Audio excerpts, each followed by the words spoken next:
ರಾಜ್ಯದ ಗಮನ ಸೆಳೆದ ದಾವಣಗೆರೆ ಬೈ ಎಲೆಕ್ಷನ್. ತುಮಕೂರು ಇಕ್ಬಾಲ್ ಅಹಮದ್ ನೇತೃತ್ವದಲ್ಲಿ ಕಾಂಗ್ರೆಸ್ ಪರ ಮನೆ ಮನೆಗೆ ಮತಯಾಚನೆ.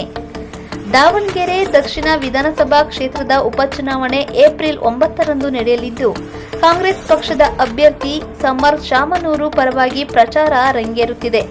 ರಾಜ್ಯದ ಪ್ರಮುಖ ಕಾಂಗ್ರೆಸ್ ಮುಖಂಡರು ಕ್ಷೇತ್ರದಲ್ಲಿ ಬಿರುಸಿನ ಪ್ರಚಾರ ನಡೆಸುತ್ತಿದ್ದು, ಶಾಸಕರಾದ ಲೇಔಟ್ ಕೃಷ್ಣಪ್ಪ, ಮಾಜಿ ಸಂಸದರಾದ ಪಿಎನ್ ಚಂದ್ರಪ್ಪ, 2024ರ ಸಂಸತ್ ಚುನಾವಣಾ ಅಭ್ಯರ್ಥಿಗಳಾದ ಮೃಣಾಲ್ ಹೆಬ್ಬಾಳ್ಕರ್, ಲಕ್ಷ್ಮಣ್ ಚೇರ್ಮನ್ ಹಾಗೂ ಇಕ್ಬಾಲ್ ಅಹಮದ್ ರವರನ್ನು ಕೆಪಿಸಿಸಿಯ ಉಸ್ತುವಾರಿಗಳಾಗಿ ನೇಮಕ ಮಾಡಲಾಗಿದ್ದು, ಇವರ ನೇತೃತ್ವದಲ್ಲಿ ಮನೆ ಮನೆಗೆ ಭೇಟಿ ನೀಡಿ ಮತಯಾಚನೆ ಕಾರ್ಯಕ್ರಮ ನಡೆಯುತ್ತಿದ್ದು, ರಾಜ್ಯಸಭಾ ಸದಸ್ಯರು ಹಾಗೂ ಎಐಸಿಸಿ ಪ್ರಧಾನ ಕಾರ್ಯದರ್ಶಿಗಳಾದ ರಣದೀಪ್ ಸಿಂಗ್ ಸುರ್ಜೇವಾಲಾ ರವರು, ಎಐಸಿಸಿ ಕಾರ್ಯದರ್ಶಿಗಳಾದ ಅಭಿಷೇಕ್ ದತ್ ರವರು ಕ್ಷೇತ್ರದ ವಾರ್ಡ್ 14ರ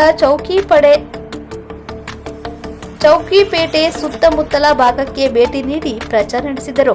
ಈ ವೇಳೆ ಮಾತನಾಡಿದ ಸುರ್ಜೇವಾಲಾ ರವರು, ರಾಜ್ಯದಲ್ಲಿ ಕಾಂಗ್ರೆಸ್ ಸರ್ಕಾರ 5 ಗ್ಯಾರಂಟಿಗಳನ್ನು ಜಾರಿಗೊಳಿಸಿದ್ದು, ಬಡವರ ಪರವಾಗಿ ಹಾಗೂ ನ್ಯಾಯದ ಪರವಾಗಿ ಸದಾ ನಿಂತಿದೆ ಎಂದು ಹೇಳಿದರು. ತುಮಕೂರಿನ ಕಾಂಗ್ರೆಸ್ ಮುಖಂಡ ಹಾಗೂ 14ನೇ ವಾರ್ಡ್ ಉಸ್ತುವಾರಿಯಾಗಿ ಕಾರ್ಯನಿರ್ವಹಿಸುತ್ತಿರುವ ಇಕ್ಬಾಲ್ ಅಹಮದ್ ಸುದ್ದಿಗಾರರೊಂದಿಗೆ ಮಾತನಾಡಿ, ಕಾಂಗ್ರೆಸ್ ಅಭ್ಯರ್ಥಿ ಸಮರ್ ಶಾಮನೂರು ಭರ್ಜರಿ ಗೆಲುವು ಸಾಧಿಸಲಿದ್ದಾರೆ ಎಂಬ ವಿಶ್ವಾಸ ವ್ಯಕ್ತಪಡಿಸಿದರು. ಈ ಸಂದರ್ಭದಲ್ಲಿ ಎಐಸಿಸಿ ಉಸ್ತುವಾರಿ ಕಾರ್ಯದರ್ಶಿ ಅಭಿಷೇಕ್ ದತ್, ಎಂಎಲ್ಸಿ ಬಾಲ್ಕಿಸ್ ಬಾನು, 14ನೇ ವಾರ್ಡ್ ಕಾರ್ಪೊರೇಟರ್ ಹಾಗೂ ಮಾಜಿ ಮೇಯರ್ ಚಮನ್ ಸಾಬ್ ಸೇರಿದಂತೆ ಹಲವರು ಕಾಂಗ್ರೆಸ್ ಮುಖಂಡರು ಹಾಜರಿದ್ದರು.